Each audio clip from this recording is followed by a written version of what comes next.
All right, everybody, welcome as we're about to start up with From Skywatching to Podcasting, sorry. Let's give the boys a big round of applause.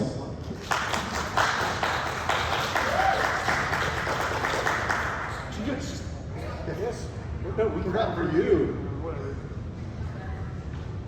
Oh, are we going? Yeah, we're going. Okay. Thank you guys for coming. We are Chumming with the Spirits. We are a sort of new podcast. We started in June of last year. Came about sitting in OG's basement here, drinking, watching paranormal shows, and contemplating life. And we're like, we should get this on film because we're pretty hilarious. So we started looking into making a podcast, and we kind of rolled with it. It's been one hell of a ride, I have to say. These guys have become my brothers, my family, and just have a blast doing this. What we wanted to talk to you guys tonight about is sky watching, since this is Elmwood UFO Days. So before we get into that, do you want to go to the next slide? This is just a little brief introduction of who we are, Chumming with the Spirits, what we do. So we sit around and talk about paranormal topics or things that we find interesting, and we drink whiskey. And sometimes the whiskey plays into how the episode turns out. Sometimes not so well. Sometimes they don't make it to film because we have to cut too much out of editing, but you know. Sometimes Parachon here ends up off camera talking in cursive and no one can understand what he's saying. But we have fun doing it, and that's what counts, right? So, if you want to go to the next slide here. So I wanted to kind of give you guys a little in-depth about each of us as members of Chumming with the Spirits. And I'll let JD kind of take away his own slide. So I'm JD, a Senior Automation and Control Specialist, which is, easiest way to explain is if you've ever seen the old TV series How It's Made, the machines that move, I program those. So I travel a lot for my job. Co-founder of Chumming with the Spirits, of course paranormal investigator, team tech specialist. Generally I'm the one setting stuff up, recharging batteries, all this stuff. Because, yeah, you can't leave that to us. There might have been a few times that we went to film and didn't have stuff in the camera for the record. Team lead researcher, generally I have a wealth of knowledge because while I'm traveling, I get to read a lot of history on different places, which then comes back up. Yeah, we need to sign you up for Jeopardy. Like, seriously. So next slide. Well, I'm OG. Basically, I'm an account manager in real life. I call on electrical contractors. Get them to like me, they buy stuff. Right? Talk into the mic. And I'll do my best here. So, okay, this is what I got to deal with all the time. So I'm a co-founder, like I said. We did this in my basement. We thought drinking alcohol, talking about the investigations was a good idea. I prefer calling it chumming. Well, there's a reason we call it chumming. Been a paranormal investigator for about 20 years now. Team outreach specialist. Basically, I reach out to other podcasts and people that are in the paranormal and get them to collaborate with us. He does hugs. Hugs. That's your specialty. I'm a hugger. One of his life goals is to hug Bigfoot one day. And It's gonna tell him happen. it's not going to turn out well. But And then comic book and sewer. Yeah, I got a bunch of comic books, and that's pretty much me. I'm kind of a boring guy. No, you're not. Next slide, please. this is me, Parachon. My real name's Larry Buchanan. I work in biologics for a living. I help make vaccines for animals. So not very smart. At least that's what I'm told. I'm also a co-founder of Chumming with the Spirits, a paranormal investigator. I do writing, write paranormal books. Some of you guys may have seen my books out for sale today at the Dark Woods booth, coloring books and whatnot.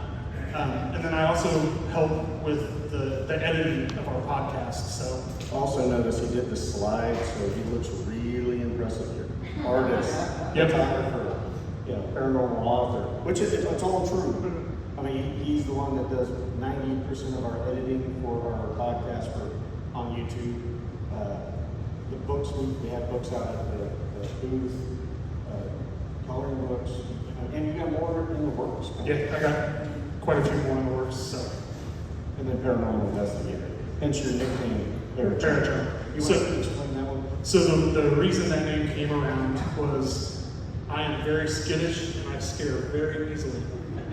Perfect for investigating, right? I don't know why I do it, but I do. One of our friends, Rick, who I used to be in a team with, thought it would be funny to stir up the energy in a location by randomly scaring me during the investigation. And it would entice the spirits to interact with us more. And he said he related it to chumming the water for sharks. So he called me the parachum, paranormal chumming, for fear. And it just kind of stuck. But yeah, like, it is not hard to scare me. Next slide. So here's some of the topics we discuss on the podcast: cryptids, ghosts, aliens, UFOs, UAPs, which is why we're actually here. And then comic books, history, investigation, locations, and theories. So a lot of times it's the three of us would pick a topic like Salem witch trials. What actually happened in history versus some of the paranormal stuff they've had in the past. Bill Witch Hunting, one of our most popular videos on YouTube right now. It's half that. And then a lot of it's 14,000 views on that one. So most of our topics is you pick a topic and we then discuss. And depending, we generally film multiple episodes. So you can guess as the episodes and you have a few too many chumming. We get to a point where maybe just cut that one. Or that's just a short one. But we do discuss everything from, we did comic book villains. I think we did comic book heroes. But a lot of history and investigations. So we have one that's getting ready to release with Darkwood Paranormal on the Sally House in Atchison, Kansas. Which is funny because to Jeremy and I, the house, as haunted as it's supposed to be, felt completely normal. I fell asleep on the couch. Being as scared, yeah, it was just, I won't go anywhere by myself on an investigation. I ended up going upstairs and staying by myself for like 45 minutes. So it was, I should have gotten those red flags that something's off because I felt comfortable, but that episode should be coming out in a couple weeks with all the evidence that we gathered. We're actually going back with another podcast group to revalidate a lot of the evidence that we got. It was decently active. I was ready for it. It's like top 10 on a location, something like that. Next slide. So this is, I got way too close. So this is a little bit about our history. Dave, you want to take over on this one? No, go ahead. All right. So Chumming with the Spirits started quite a while back as Parachum Productions. We were actually going to start filming documentaries on urban legends. And one of the big ones from up where we're at in Kansas, down where we're at in Kansas City, is the legend of Stoll Cemetery. How many people of you guys have heard of that? Stoll Cemetery being one of the gateways to hell. No? Supernatural. It's where the final battle between Lucifer and them happened on the show Supernatural. Supernatural, Lawrence, Kansas, Stoll Cemetery. Anyway, it was not real. It was made up story by a college professor. Maybe it's a Tupelo now. Maybe it's a Tolkien now, who knows? So we started filming our first documentary on urban legends after collaboration in 2017. Then in 2019, our friend Rick, who was part of Parachum Productions, and I went up to Kirksville, Missouri, where there's a legend of the Devil's Chair in a cemetery that legend states if you sit in the chair, is it like 7 days or 2 weeks? days or something. You're gonna die. So Rick and I were like, let's sit in the chair. So we sat in the chair. How many of you guys have heard of the Divot Box? I got some hands on that one. The person that was there with Rick and I that day taking photos of everything and us sitting in the chair was the original owner of the Divot Box. Not saying that he caused anything, because we didn't. He wasn't the one sitting in the chairs. Yeah, that's true. After we sat in the chairs, a couple days later, I come down with walking pneumonia. Rick, who also sat in the chair, went to walk his dog, and his dog jerked him off his porch. Word choice. Sorry? He broke his back, which sounds horrible, but it was a minor fracture. But because he broke his back, he ended up going to the hospital. They realized, now, Rick, to put it in context, we're not small guys. Rick's the most healthiest one on the floor. Yeah. 4 of us, ex-Marine, always a Marine, walks. I mean, I would never thought anything about his health. He's always been healthy. He has what's called a widowmaker. Was it 3 of the 4 arteries? No, all 4 arteries are All 4 arteries. They immediately took him in and did quadruple bypass. triple bypass, which saved his life. And the reason why we're kind of bringing this up is, had this been the 1800s, he had just been walking in the field and just passed away. Walking pneumonia I would have been would dead. have been dead. A couple months after that, we broke the world because COVID hit. These guys think it's our fault, but I don't know. Causation, correlation, but it happened. It was really odd time. Yeah. So we took a long hiatus because of COVID and all that stuff that was happening in the world. And last year, we finally were sitting and drinking again and decided that we should probably rehash this chumming with the spirits idea of us just sitting around drinking and talking. And that's where we're at today, 1 year into it. So far, so good, yeah. Okay, No comment. You want to go to the next slide? So, how many of you out here have gone what I consider calling skywatching? Quite a few, yeah. Awesome. So, the way what I call skywatching is me and a group of friends go out, try to find an area of low light pollution, and we'll sit on a dirt road or a cemetery somewhere that we have legal access to, of course, and we'll sit there with our instrumentation and look at the sky and try to see if we can spot anything that's out of the ordinary. And I have to admit,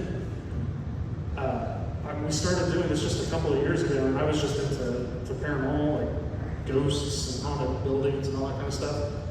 I got addicted because some of the stuff I've seen and experienced, I never thought in a million years that I would ever witness. Well, it kind of bleeds over, right? It does. Yeah. Just as they were saying earlier in their presentation, it's the experiences that you have with sky watching and UFOs correlate to the same way in the paranormal, and I find that very interesting.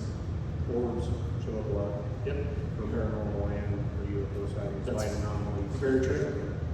Feeling drained the day after, That could be just drink. possible. Next slide. So I'll let these two kind of take over on these couple of slides. When we go out and skywatch, we use a lot of scientific equipment that kind of help us narrow down what we're seeing or if we're experiencing anything out of the normal. So a lot of them that you use are infrared cameras, thermal cameras, full spectrum cameras, spectrum analyzers, transponder recorders and trackers, satellite trackers, high-end laser pointers so that you can, if you see something, it's kind of hard in the night to be like, oh, did you see that over there? There's a little dot. If you have a laser pointer, it's easy to kind of pinpoint for other people to see the phenomenon. Also be careful because it's a federal regulation. Yeah. You don't need to flash a laser at an airplane. Just throwing that out there. You know. Pretty sure it's illegal to flash anybody, but Well. and then voice recorders. It's very important to carry a voice recorder because a lot of times when you experience a UFO or something, you catch EVPs, which I don't understand still to this day. But it's a real phenomenon. Well, the spectrum analyzers became really popular with a show called Skinwalker Ranch. Yep. They're picking up 1.6 gigahertz, which is most of the time a military frequency. We don't know what correlation of these frequencies that they seem to cause a pattern. That's why you want to, if you're going out there just to watch, that's have fun. If you want to go out and try to document it, that's where it gets kind of tricky, because then you have to get into equipment, which we'll cover later. Yep. Next slide. So this is just a breakdown of how each of the individual pieces of equipment work. So I'll let Jake, he's the tech guy, I'll let him kind of explain all of these pieces of equipment and their functions. Okay, so IR, infrared, and thermal are actually the same things. They're registering the infrared heat signatures off of people. The difference is thermal puts it in a spectrum, so that's where you see the rainbow colors, or you can see something that's really hot versus something really cold. Normal just IR for night vision, it's doing the same thing, but it's just giving you more of a black and grayish color. So you can, a black shirt in an IR looks white. Colors change, but you can see, depending on how big the floodlights are for IR, quite a bit. Thermals, because it's doing a gradient, generally, unless you got military grade, it's not going to go very far. So things get fuzzier the further away you get, versus if it's a standard IR, you can see pretty much all the way into like tree lines or further back. The full spectrum is when you modify a camera. So a lot of people don't realize that a standard digital camera, the aperture that they use captures all light. Well, the problem with that is most humans don't see that whole spectrum. We can't see UV, we can't see infrared. Those lenses will capture all that. You remove a filter off of it or buy the camera that way, and it will put it in on the video point, or when you take the picture, it will actually capture stuff in that range.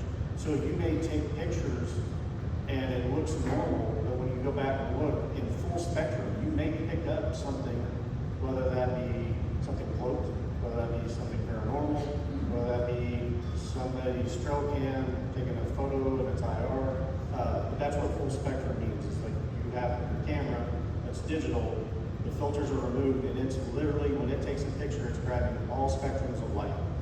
And it's kind of weird, especially in video, because you get things moving that you can't see. And maybe not even IR. It's on the full spectrum side, it's in a different range, but the camera's picking it up. Yep. Next slide. So spectrum analyzers, like JD was saying, became popular in culture from the show Secret Skinwalker Ranch. The military's been using that for quite some time, but they made it very popular for investigating. So the 1.6 gigahertz signal that Jeremy was talking about is basically the midpoint of a frequency band, 1.4 to 1.8 gigahertz, that the government sets aside to use for space to earth and earth to space communication. So no technology that we have as a general public have the ability to broadcast in that spectrum. We use these to take out when we're sky watching to see if we're picking up any anomalous signals in that range.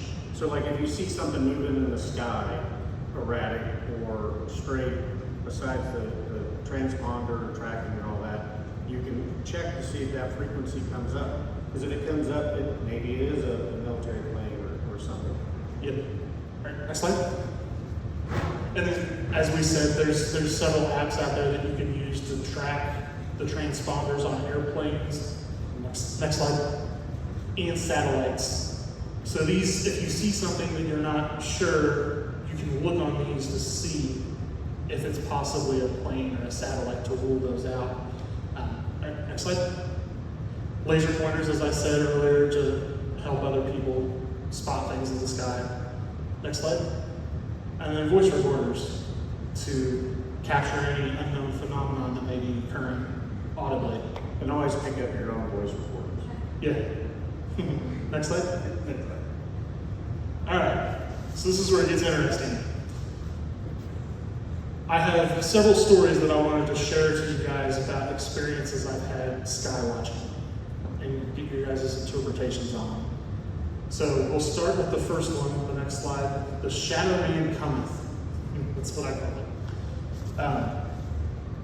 Our friend Jason and I, along with 2 other people, were down in Virgil, Kansas. It was the closest, I think it was 2.5 hours away from Kansas City. It was the closest place we could find that day that had the lowest light pollution. We set up on an old dirt road out in the middle of nowhere, set our chairs up and equipment and everything on the road, on the opposite side of the road facing the car. At one point in the night, Jason and I were looking up at the same section of the sky, and all of a sudden we see one light start coming across the sky, and we immediately thought, oh, it's just a satellite. But then 2 or 3 more were following it, and then like 2 of them split off and went a different direction. One of them stopped, the other one of the 2 disappeared, but the one that stopped flashed at us and lit up the entire sky. It looked like daytime for a split second. I've never experienced anything like that. It was like someone took a picture of us from space. I'd love to see your face when that happened. I may have pooped a little bit, especially what happened afterwards. So, Was that with the blind guy? what? Was the blind guy with you on that one? No, that's coming up. That's coming up. Jumping ahead there, but Sorry. so right after that flash happened, I freaked out. I started waving my hands like I was trying to punch someone, and Jason's just laughing at me. He's like, "What's going on?" I saw a shadow figure standing right next to me as I was sitting in the chair, and then it just disappeared. And then our friend Jason goes, "Are there any kids in here?" He goes, "Oh crap," and points at my car and says, "I just saw a shadow figure run behind your car." And he got up and ran to see if it was someone messing with us out there in the middle of the woods or the field, and there was no one there.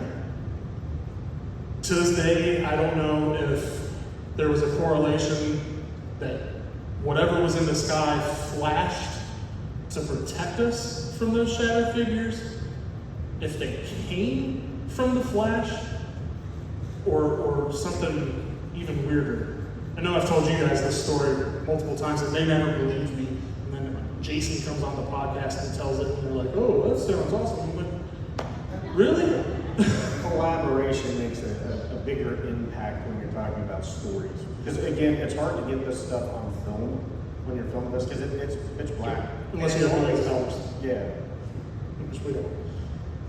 So that was the first real experience I had sky watching that made me rethink things. Because I was just going out there to do it for fun. And now I'm like, I want to know what happened. You're hooked. I'm hooked. Yeah. It's next life. So a lot of these are going to deal with me and my friend Jason. Because we like to do weird stuff together. Skywatching. Skywatching. Skywatching. Paranormal investigation. Give me a Talking phone. to yourself in empty houses. Yeah, that's right. So that's a funny story on the side. We recently found out that when I get terrified on ghost hunts, I mumble to myself and don't realize it. And people would think that it was disembodied voices, but it was just me scared to death in a corner. Mumbling just loud enough that he thinks he hears it himself, and then other people hear it. Yeah. So the Lost Highway.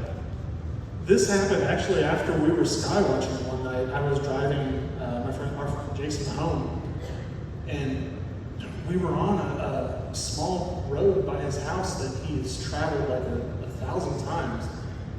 And we were passing a school that he had done work at previously, and he was trying to tell me about a monument back in the woods behind the school. And he told me, you know, you're going to turn up here, but you're going to stop at a stoplight, go through that, and then there's going to be a church with a 200-foot lit up cross on the lawn. Once you get past that, you'll make the turn. Like 2-3 minutes later, we end up where we're supposed to turn, and I was like, I never went through a stoplight, and I never saw a cross that's lit up that's 200 feet. He's like, yeah, I didn't either. that's really weird. And we looked down at the clock, and it was like 10 minutes later than it should have been. So this Because time- we had only traveled like a quarter of a mile, but it took 10 minutes to make that quarter of a mile, and we missed all these landmarks. which is known as a lost time. Yeah. So when you skywatch or you hear about alien abductions, a lot of times you'd think people would check their watch to say, oh, well, the one here, it literally stopped his watch on, so he knew when it happened. A lot of times when these events happen, even if you're just skywatching, you see a flash, check your time. Yeah. Minutes can be gone. It's a weird phenomenon. And normally, if you're driving, you can do self-hypnosis where you're always driving home and you kind of forget halfway through. This wasn't that type of situation because you've never been down that road before. He was telling you how to get there. Yeah, and he was even like, I don't understand why we didn't pass those things, because he had no recollection of it either. And I want to preface the checking the time thing. When you're out skywatching, it's easier to judge if time has passed, even if you don't have a watch. Because you can look up in the sky, and if the stars are in a different position, then that means the possibility of it being a half an hour, 2 hours later have occurred because of the rotation of the Earth. When you're driving, you don't notice that. So, Anybody here had lost time? Yeah. Not happen? Since you guys all like to skywatch? no. Just Or just not that you know of. Next slide. Excellent. This is the quietest OG has ever been on a podcast with us. It's freaking out. I'm not gonna lie. It's right there in front of you. That's good. The Okay. batteries got drained on the mic. What happens? So, this is my favorite story. Jason decided that he wanted to go to the desert one year. And I was like, I'm game, let's go. So he chose a place called Campo, Colorado, just across the border in the southeast corner of Colorado. A place called Picture Canyon. And it's a Native American park that has pictographs and all that kind of stuff that you can hike to. We set up camp right behind a covered picnic area and decided to go skywatch for the evening. We set our tents up and whatnot. Nothing happened as we were out there skywatching. We come back down and decide to listen to some podcasts and watch the canyon and the stars for the rest of the night. We all of a sudden hear screaming throughout the canyon like someone was being murdered. We were the only ones there. There was another couple camping that had checked in, but we had hiked like 4 miles around where we were staying and never saw any signs of anybody. We started seeing shadow figures running through the canyon in front of us. And a weird glowing green light along the canyon walls. To this day, we still can't figure out what it was. We decided to close camp for the night. We stood up and went to go to our tents. And Jason always likes to hang a solo light in his tent and leave it on to indicate to people that may come across it that, hey, there's someone here, don't take my stuff. There were 2 lights on in his tent. And we stood there for about 30 seconds to a minute, both of us watching it. And one of them just shut off. And he looked at me and he's like, did you see that? And I was like, nope. I was like, yeah, I saw that. And he's like, I can't sleep here tonight. After seeing what I just saw, there's no way in hell I'm going to sleep here.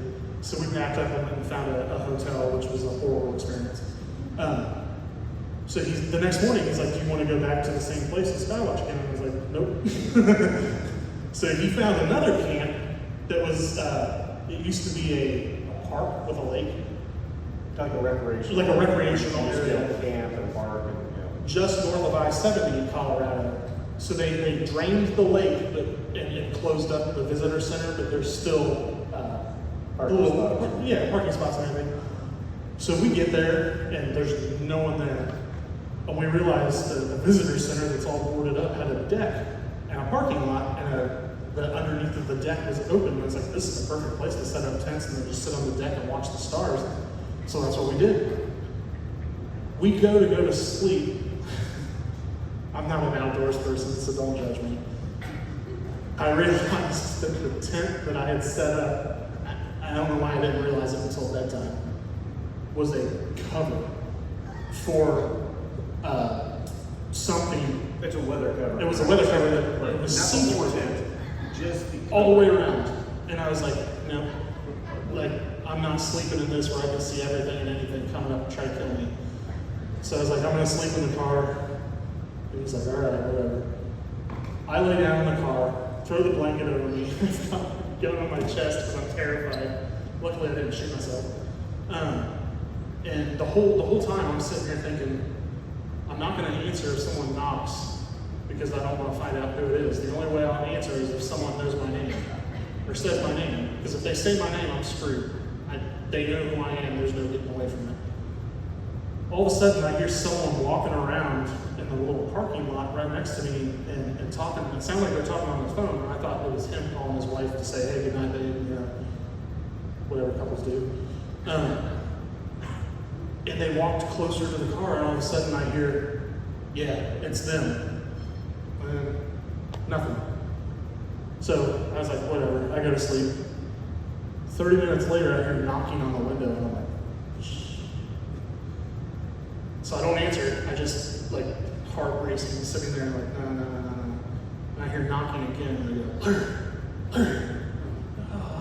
So I lowered my blanket. my name. Yeah, it was Jason, and I was like, so I rolled down the window, and he's like, what are you doing? And I was like, I'm sleeping. What are you doing? He's like, someone's banging around on the inside of the building and like yelling and screaming. And he's like, and someone came up to my tent and said, yeah, it's them.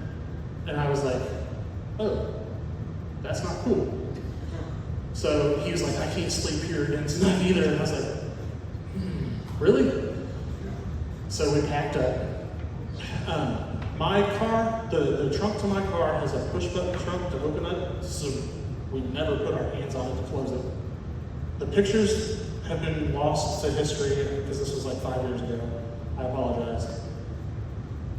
We noticed in the dust a handprint on the window. Very similar to what's being shown. Were very similar to what's being shown, except the fingers were 3 times longer. It took up the entire span of the rear window of the car. I don't know how that could have happened or what that was. Were the men in black watching and following us? Were the aliens following us? But I say aliens. It was aliens. the fact that he heard the same, it could have been Bigfoot, but the fact that he heard the same phrase as me is what really creeped me out, because it felt like they knew they were watching us. So, we go to the next slide, Gabriel? So, this is the last, is this the last story? Go to the next slide. Yeah, okay, go ahead. So this is the last story I have to tell you. We were out at another cemetery with me and Jason, with our friend Miles, and Miles is legally blind. He has macular degeneration, so he can only see peripherally, and it's very blurry. He can't see head on unless he holds it like an inch from his face, like a screen or something. So I just want to reiterate, you took a blind man's sky watching.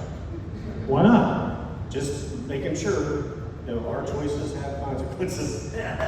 Well, if something happened, we can run because he doesn't know what the hell's going on. Fair enough. Use him as bait. Anyway, so we're sitting there watching the sky, and he's looking down. Miles is looking down at the ground doing something. I don't know what he's doing. And Jason and I see a pinpoint light coming across the sky, and then it just stops. We're sitting there going, uh-oh. And it flashes, just like that first experience I told you about. Exact same. Lit up the sky for a split second, everything turned to night. All of a sudden we hear Miles, our friend, go, what the heck was that? He's like, everything just lit up. And we're like, well, if a blind guy just saw something, it may have happened. So I use that as corroboration that a blind guy experienced a UFO. It's pretty phenomenal. So Miles is a hell of a guy. Yeah, he's a Great guy. he would do anything for you, with the shirt off his back to you. So those are the stories that I wanted to share with you, and we'll get your questions and stuff here in just a minute. But we wanted to transition, you can go to the next slide, into how you can turn your experiences and passions into podcasting and what we do. So I'm going to let OG and JD take over most of this because they're the most technical and proficient in what we do as a podcast. OG listens to a lot of podcasts. So. I just sit there, drink, and talk. So Next slide. Audio quality, you want me? Go ahead. Yeah. Okay, so audio quality, depending on if you're doing a traditional podcast or more newer video vlogging, no matter what, whether you're doing film or you're just doing audio, your audio quality really needs to be the best that you can do. Now, that may mean you're using a USB mic or you're using your phone, but the main thing on it, as you get better, try to get better equipment. It helps people retention on listening to you. We have other friends that do podcasting and they spend probably 90% of their time tweaking the audio to make sure it sounds great in the car. You know, so when you're driving, it's loud enough that you can hear it, but you don't have to max out your stereo. Sample rates on your mics makes a difference. The format, like we can get into how you save it, what software to edit it, and all that. But when you're dealing with a podcast, definitely audio comes first. You want to have the best mics you can afford. And like I said, if that's an iPhone or a Galaxy, Android, start there. The main thing on this, podcast. Do it. Film yourself. Audio record it. Don't wait. If you have stories or you enjoy doing it, record it. There's going to be somebody out there that will listen to you. It may take 5 to 10 years to get followings. It may be one video or one audio recording and you can have millions. The main thing on this as we talk through this, how we decided we wanted to do this. just have fun. Just have fun. But record everything, whether it's sky watching, paranormal, podcasting. Our experiences as we've been doing this, the more we talk about phenomenons, it seems like the more we have them. Literally in the same area that we're at and recording. Battery drains is a normal paranormal phenomenon, or I forget the charge things. You know. You know, I never thought about it. Since we started podcasting is when I started seeing all the crap in my apartment. Mm-hmm. We saw stuff in Thanks. OG's apartment. That's why we don't film in my place. That makes sense. Next slide. Any questions on audio?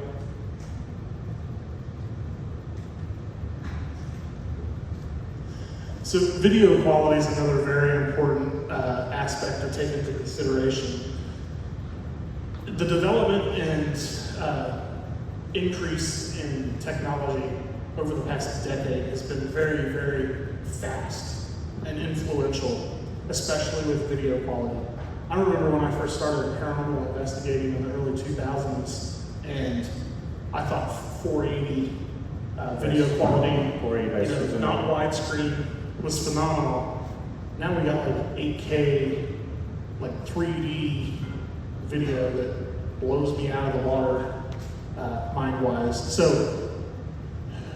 when you're dealing with the video quality, always make sure that the card or SD card that you're recording to can accept that type of video quality. So if you have an 8K camera and you're using a C2 memory card, it's only going to record at 480. It's not going to record the 8K. So just you guys just got to keep that in mind when you're doing things. And to be honest, most of you guys' cameras, if the phone's 2 years old, has better quality and sound than what we used 5 years ago or even 10 years ago. Look at some of the older episodes of like Ghost Hunters. It's all grainy, and that they were using state-of-the-art stuff 15 years ago. Yeah. Your phone can capture way more audio-wise and video-wise, a lot of the equipment that's out there anymore. So like I said, use what you got. What Pearson was talking about is you also, if you were going to transfer your audio files over, sample rates need to be checked, because it can, when you save something onto a media format, it can actually automatically downgrade it, and you may not notice that. You'll notice it when you play it back on a podcast, because you're like, why do I sound like a robot? Yep, that's very true. All right, want to go to the next slide? So these are a couple of graphs. Well, I don't know, is that a graph? I don't know. No, that is not a graph. That's not a pie chart either. A couple of categories. That works, right? Yeah. Categories to consider when deciding to do your own podcast. As we said, high quality video, high quality audio. Deal with what you have until you have the means to upgrade. Content topics is huge. Find a topic that you're interested and passionate in. You don't want to do a podcast about cars if you don't like cars, right? It just doesn't make any sense. The scheduling of release, you want to be consistent with your scheduled releases. So if you want to release one episode a week, make sure it's on the same day each week so that your followers know and can schedule that for themselves to know, oh, hey, on Friday, there's a new episode of Dark Woods Paranormal Podcast coming out. I want to listen to it. Also, make sure if you have social media that you're interacting with the people on social. I'm horrible about that. Yeah, so I handle most of the social media interactions, so. I see someone comment and I'm like, huh, cool. That's nice. 3 weeks later. But the scheduling release is really critical. And keep in mind, when we're talking about this, maybe you can only do it once a month. Maybe it's once a quarter. But if that's what you choose, stick to it. If you want to change, make sure you give your audience enough time that you're, hey, I'm going to a bi-weekly schedule, or hey, my real job's too much and I'm now have to go to a once a month schedule. But we're going to go long format. Interact with the audience that you have. Whether that be one person, your wife watching you, or 1,000 people, interact. That's how you build your channel. That's how you're going to get people to follow you. Consistency. Quality is going to come right afterwards, because it's like anything. It's like riding a bike. The first time you fall over 2 or 3 times, and then the next thing you ride, I only crashed once into a car. You know, you get better the more you do this. And you'll also start seeing your limitations on equipment. Like, oh wow, that's really motion blurry. Maybe we should change our camera. That has ever happened, has it? We've been dealing with it a lot lately. Autofocus, turn it off. We did half an episode. There's some shorts out there. It's the 3 of us sitting in a dark room because we didn't realize the autofocus changed. And so it's the 3 of us, and you can't see it. We filmed for like 5 hours thinking, oh, this is awesome. We got some good topics. And then we go to watch the video, and none of those 5 hours were used. Yeah, three guys in a dark living room just talking. That's not creepy at all, right? Yeah. All right, next slide. So I'll let Jeremy and OG kind of take over on this one, because this is more up their alley. I don't know anything about branding and marketing. Go ahead, take it, OG. Marketing specialist there. So, genre targeting, audience targeting, website logic, your logo design, and merchandising and membership. So, everybody would love to do this full time and make a living off of it. We don't. We have, I call them real jobs. This is what we'd like to be doing full time and make the same amount of money as what we do in our professional lives. We're trying to get there. That's where liking and subscribing helps, watching other people's podcasts, view ours. There's a bunch of stuff in it. But when you're talking about your own channel, figure out what your genre target is. And now, that can be a little flexible. Like paranormal can cover everything. Sky watching, Bigfoot, ghosts. There's a huge swath of paranormal. Yeah, and you can also do niches. You know, like, okay, we want to talk about this, but the narrower you make your niche, the more precision you have to be, because you're not going to have as many audience members. Yeah, like making a channel on knitting. You're probably only going to be getting the people that like to knit, Yeah. which is totally And that goes into the audience targeting. You know, if you are doing knitting, you want to target people that knit. Is it weird that I want to learn how to knit now? Subliminal messaging, that's another topic. So keep that in mind when you're talking about it. It's okay to veer off here and there, but don't veer off so far that you're not doing the content that you're really good at, that people come and watch it. So why I bring this up is like, we've been doing this for a year. We do the analytics on our videos. We do really good, the three of us, talking about certain topics. It's the whiskey. It's probably the whiskey. But as we have, like we did some interviews early on, where it was a Zoom meeting and, you know, not as good as what Dartmouth does. You guys blow it out of the water.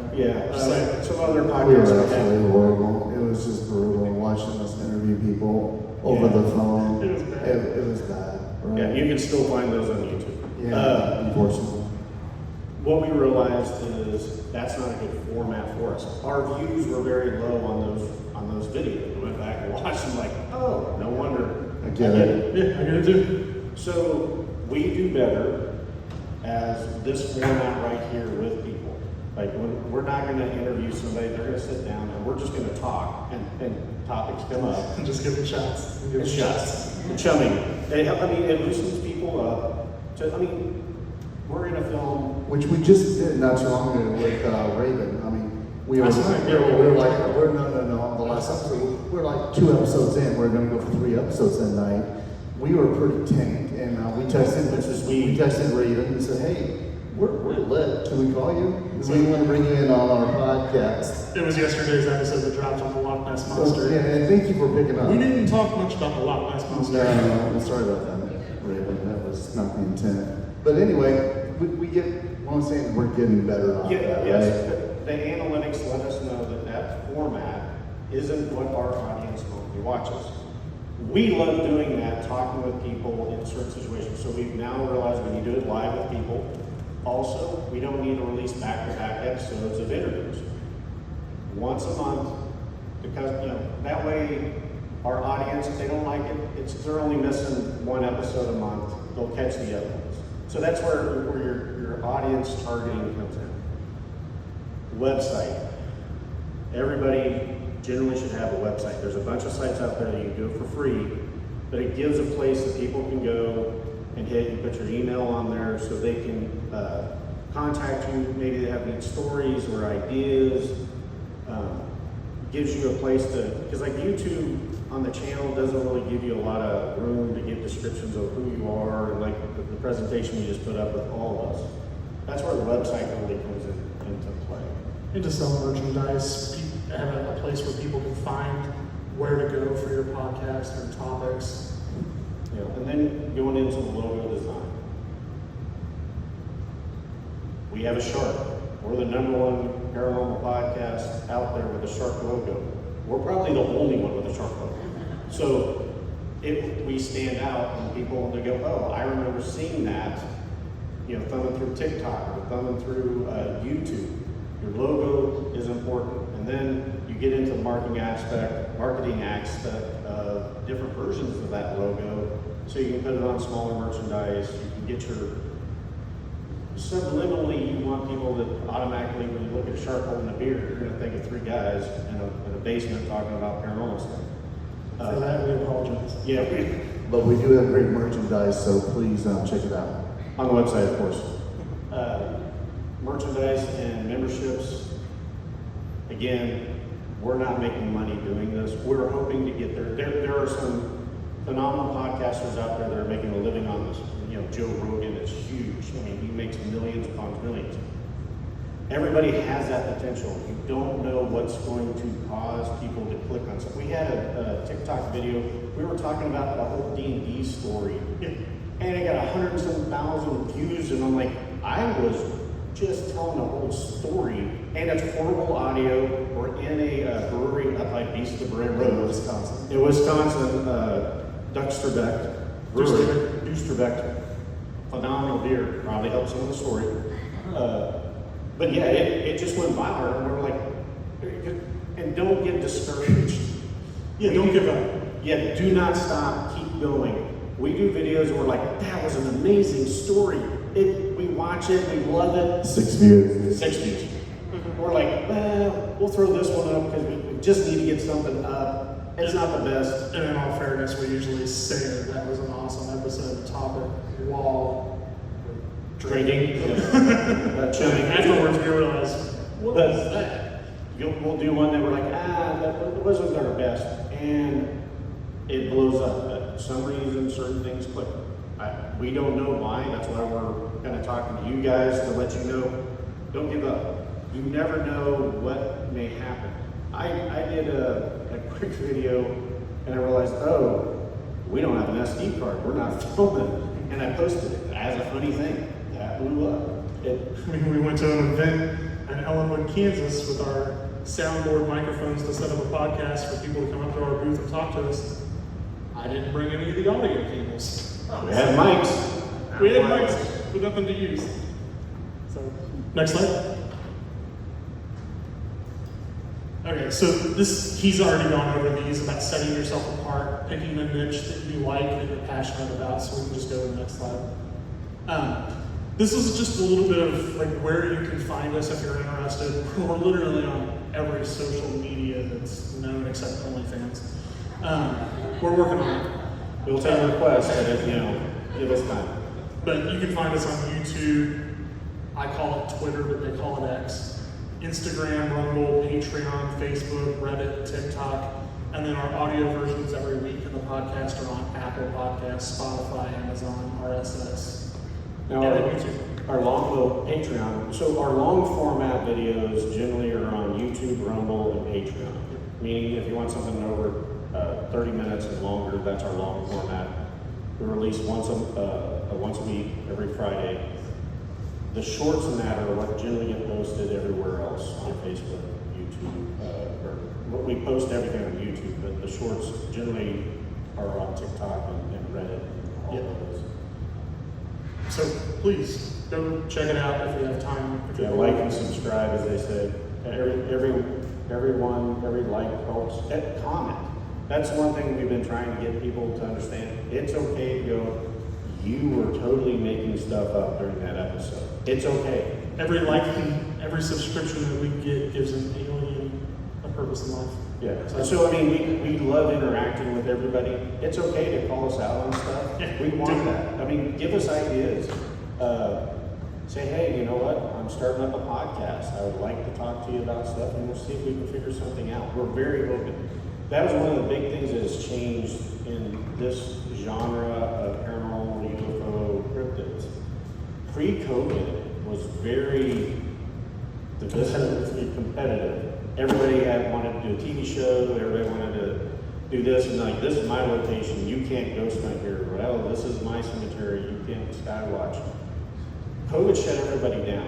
A lot of sites said no more people going in. They didn't want to risk being infected. Wasn't you heard that before? Once they shut everything down and then they started reopening it, a lot of people, like our big break was probably this year in February. Where we met Darkwoods at was the Missouri Paracon. It was the first one they had done that size. We got to meet Steve Gonzalez and Tango from Ghost Hunters and Rooney. We got to meet Gabe Schrader from the Hoosier Files, Expedition Bigfoot, Russell McCord, and Marina Minor. yeah, I can never say her name. Amazing speakers, by the way.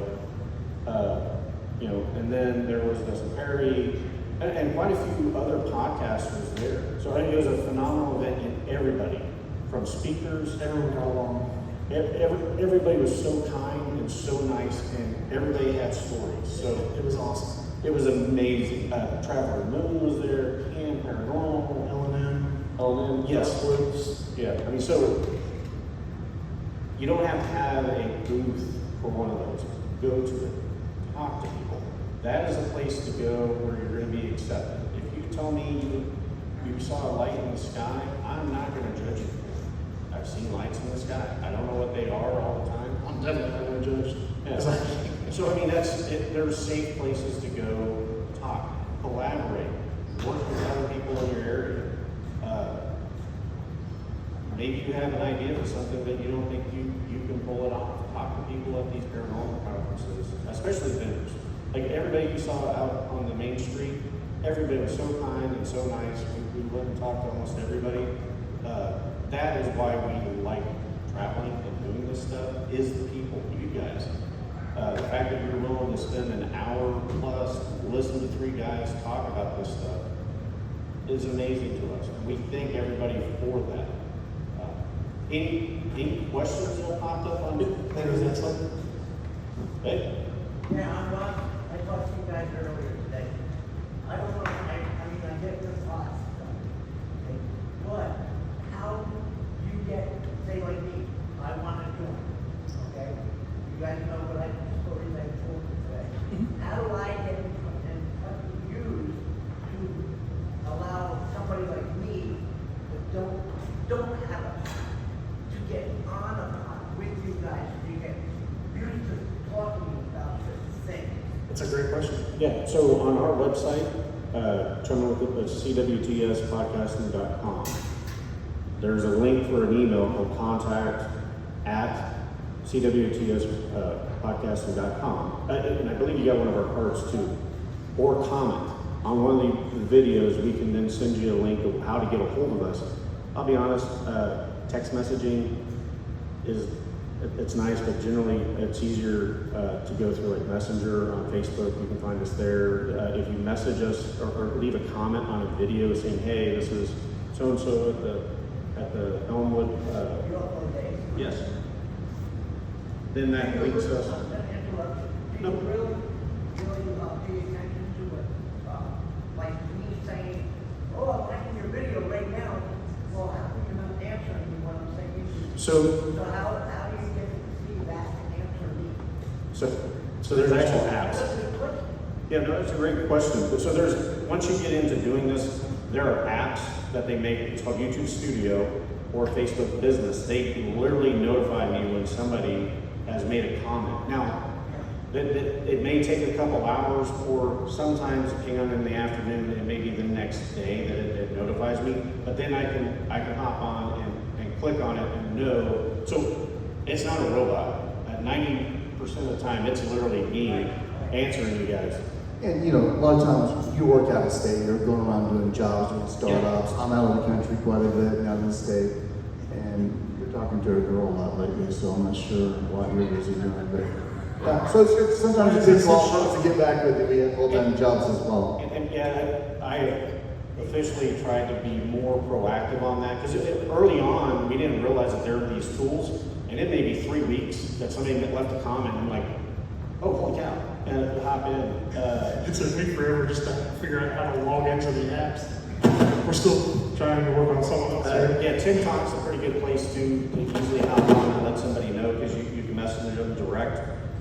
Barcode Paranormal has a TikTok shop. They have the YouTube, and they have their website's really nice. By the way. And they're from Wisconsin. I want to throw a shout out to them. I don't know if you guys have seen the posters around about the Mars Attacks movie that's being played tonight, or the Elmwood UFO Days. Gabriel made those posters, and they are awesome. Amazing. They are the reason why we're up here. They invited us up, and we jumped at the opportunity to be able to hang out with them and everybody here. So definitely check them out. They are doing such a phenomenal job. Can't wait to do more collaborations with them. Any other questions on sky watching, or? Should we turn the lights on so we can see people? Maybe? Hold on. All I see are shadows. Wouldn't be the first time. Oh, that's much better. So, Yeah. Oh, now you can really see us. It's a problem. Put me on your show. yeah, I'll be a friend from here. absolutely. I'm set it up, man. Yeah. Okay. Anybody else got any stories, or? Yes, sir? Yeah. I have not. So, my friend that I go out with, Jason, is like the Encyclopedia Britannica. Pretty sure he has a mild form of Asperger's. I think we all do. because when we started this, he's like, "That's never gonna go anywhere. You're wasting your time." And I was like, "Cool, thanks, bro."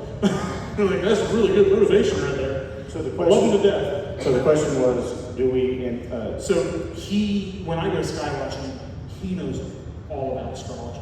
Like, so do we use astrology? yes, when we do. Sky watching. Astronomy, sorry. Yeah. Astrology, sorry. Yes, Astronomy, yes. astronomy. Did I say astrology too? Yeah. Sorry. And we're not even drinking yet. Yeah, that's the bad part. That's usually when we make ourselves take a shot. May I ask why you're thinking that on Just Skywatch? because, like, whenever I'm watching a planet, I'm hoping to see an impact or a unknown moon or something, you know? Yeah. No, that's a great question. Have you seen anything yet? No. Oh, yeah. Don't hide. Tell us. No, I got a rapid imagination, but no, I have not seen anything. Because when you're doing this, whether it be sky watching or whatever, your brain's going to naturally tell you, oh, that was a meteor or it's going to be something. And I've had tons of experiences with stuff that my brain still, I know for a fact it happened, but my brain goes, no, maybe that was just a cat that went by there. So this is a great example. Darkwoods and us were out last night. I'm just location, hanging out and talking. There may be some chumming. Maybe some trouble. Jeremy and I were sitting there facing a field, and did either of you guys see it? Yeah. Okay, they both saw it too. This one. OG didn't see it. I don't know what it was. It was a bright white pinpoint light that looked like it was running through the field, and it would flicker on from like 20 yards down, it would flicker back, and then it would shot straight up in the air. I heard about that. Um, It was on the news. Yeah, it's not. Yeah. He's like, it's a wedding ring. It was an insect. Probably. There's a firefly. Cool story, bro. I wish we had caught it on camera, but I don't even know where I was going with this. Thanks, you guys. Well, just saying, Sorry. hey, always film. Yeah. You forget half the time to film stuff. Some of the best things we've ever seen, a camera in hand and still didn't take a picture, not documented. So, what I was trying to go for is like, you may second guess yourself. It's okay. Like, maybe that door closed on its own because of wind. Maybe that was a satellite, but if you see 4 others right behind it, that's probably not a satellite. Unless they're in a straight line and it's Starlink, it's probably not a satellite. But we saw what we claimed was a meteor last night breaking up I in the didn't see that. atmosphere. I saw Gave 4 of us I saw last, but it might not have been a meteor. I don't know. Yes, sir. Yeah.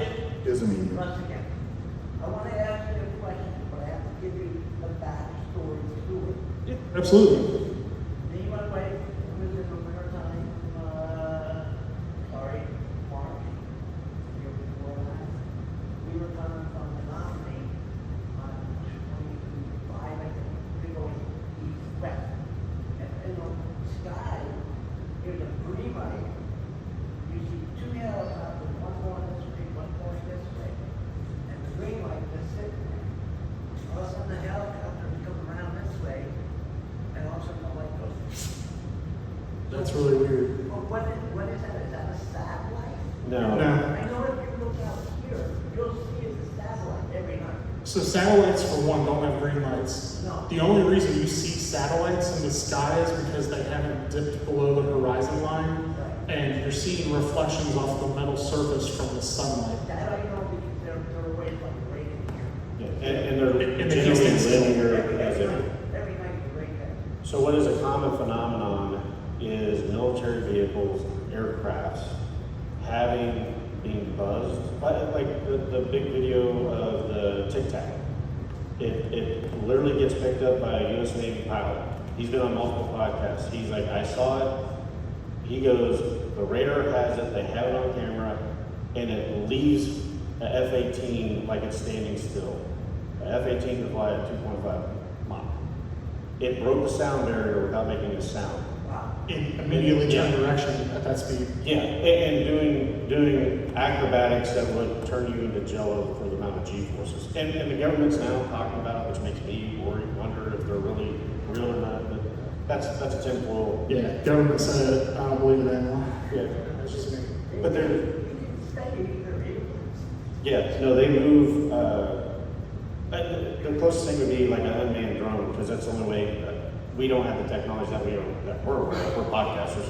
But drones also don't have the capability of, they do have the capability to hover and stand still, but they can't take off with force and speed. They're built. They still have the laws of gravity and physics, they will break the sound barrier, they're capable.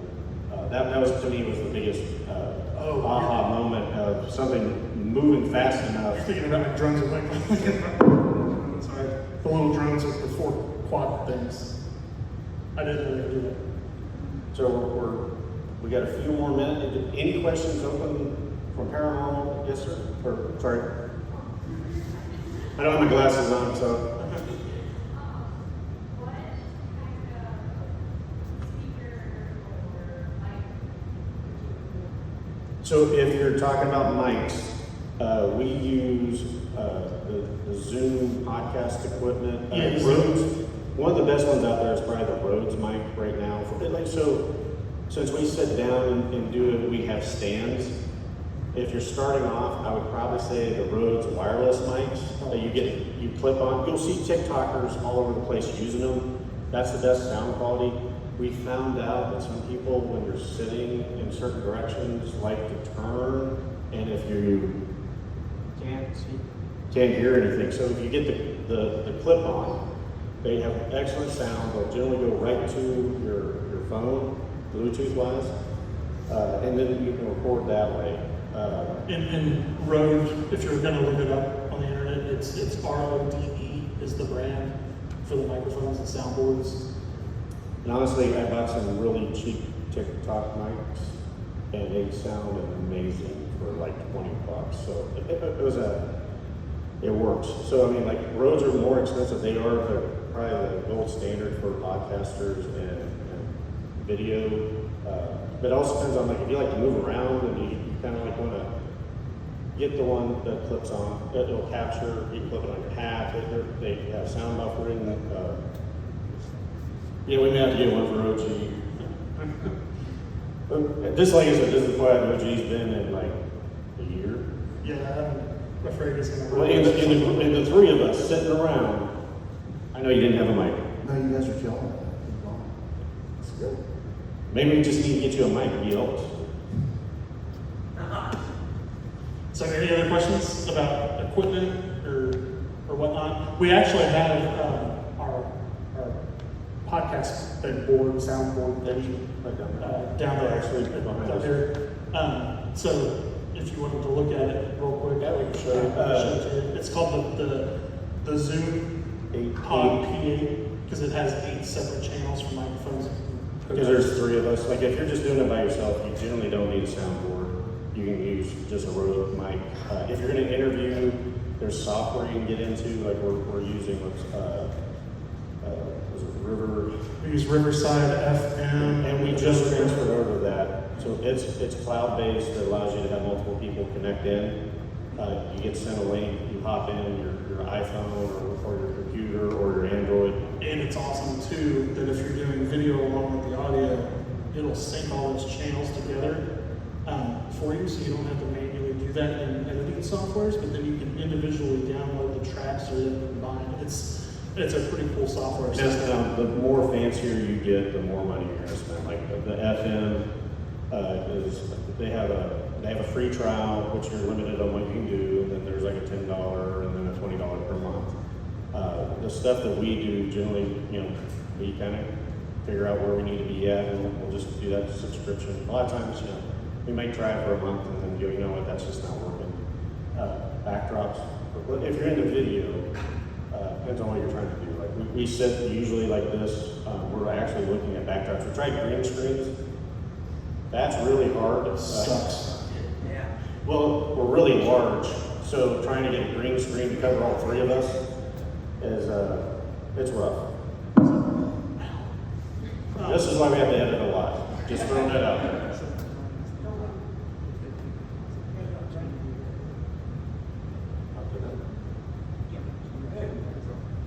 Yeah, Yes. Yep. I'm sorry, but I want to ask a question for you. You brought that up. What is the purpose of a green screen versus a blue screen? Okay, so, Great question. great question. Why don't you take that, Bertram? You're the editor. I actually don't know the answer. I just thought it was a great question. So He stole be that. honest. He stole that from Missy. Well, down to 18, I have them some too, Yeah. because I want to. Well, no, That's so, what they said. so the reason why I use a green screen, so the technology started with green screens. It's the weatherman app. Oh, look at this, and you can project things behind you. Because like if you look at our early videos, we're in a basement, it looks like a cell block 6. It's concrete behind us, there's nothing up there. Well, we're like, you know what? I can throw a green screen up there and you can put, like we have, some of our latest videos have green screens and they turned out amazing. Until someone wears green. Until somebody wears green, or you have green shot glasses, or anything close to green, then it gets weird looking, and there's a lot of editing behind it. So the idea behind it, and the reason why it's green and blue, you can do any monochromatic color, you just can't be wearing that color if you want to film on it. But then it takes extra software to put the image behind you. And the bright green that is used for green screens, I would say most people don't wear that color as opposed to blue or red. Unless Just it's throwing it out OG. there. Unless it's OG. You, like the minute we got a green screen, OG, like the very First time we got a green screen, we were filming at my place and they told me, don't wear green. Didn't notice that he had a Jamaican shirt with a lion that I mean, it was a red, beautiful short. yellow, which he got green on it. Jamaica. I get why you're wearing it. Yeah, sure. I'm not gonna lie. We didn't realize until after we filmed that he was wearing green the whole time. Well, and then, you know, sometimes if you green screen something behind somebody with silvery hair, it can kind of look a little blue. And turns his hair blue. Yeah, that's not good. So these were learning curves. So but that's why we use a green screen, is so you can do like the ocean, beach behind you. It's really hard in editing and not really, we're finding out, not really worth it. It'd be better off just doing something like this, or just hang a black curtain behind you, depending on what you're doing. Like if you're audio and you want to walk around, you don't have to ever worry about that. If you want to sit down and do an interview, think about what you want to put behind. Like a Dark Woods Paranormal poster behind you would look amazing, you know, or there's a tag. It would look awesome. Yep. Events from Mars. Yeah. Yeah. So those are the, like, when you're doing a studio setup, think about that. Like if you do want some standardization, maybe you want your videos to kind of look very similar. But what we run into is we got 3 different houses, we have 3 different locations, so we're filming in multiple places. So we were trying to get some way that we could get the background to kind of be the same no matter where we're at. That's why we tried green screen. Worked. In addition to that, we're getting ready to do some banners. We just got to figure out what design we want behind us. So, yeah. Got a question back there, or just raise my hand? I think she was just scratching her head. Anybody else over here? I kind of missed anybody over here. No? Well, thank you guys for coming and listening to us. We really appreciate Thank it. you. Chime in with the spirits. Yep. YouTube is the easiest way to find us. If you have questions, you can also look us up on our webpage. Shoot an email to us. And the picture you're seeing up there is kind of a hint. Oh, at yeah, something we're in the talks about trying to accomplish. You want me to ask it? Yeah. So we actually came up with this idea on the drive up here that we think we might look into making a cartoon series with our personalities that you can see there on the screen, kind of in the style of like Rick and Morty, where we get in trouble and go on paranormal adventures. Just not sure if that would be If people appeal want to watch to something anybody. like that or not. I want to. Okay, that's one subscriber. That's all it needs. Thanks. We're good. So last chance, no questions on YouTube, how, TikTok, how many weird DMs you get, you know, it's a real thing. People ask you really weird questions sometimes. I'll close it out with wording on investigations is very important. Don't pull parajumps. But thank you again. Greatly appreciate everybody sticking around this long. Yeah, we really appreciate it. OG, you got any last words? In the mic? In the mic? Thanks a lot. You don't say one word. He usually does, that's the weird part. Thank you again. Thank you. Be safe out there, we do.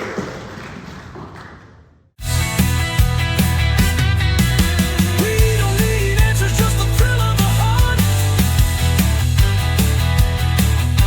We don't fight shadows, we just bear the brunt. People say we're crazy, we don't even care. The unknown's got a sweetness that's beyond compare.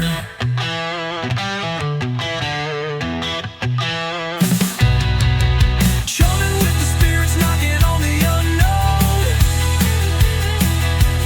Round the fire we tell tales of the places we've gone. Raise your glass for the things we can't see. Three fools just drifting in eternity.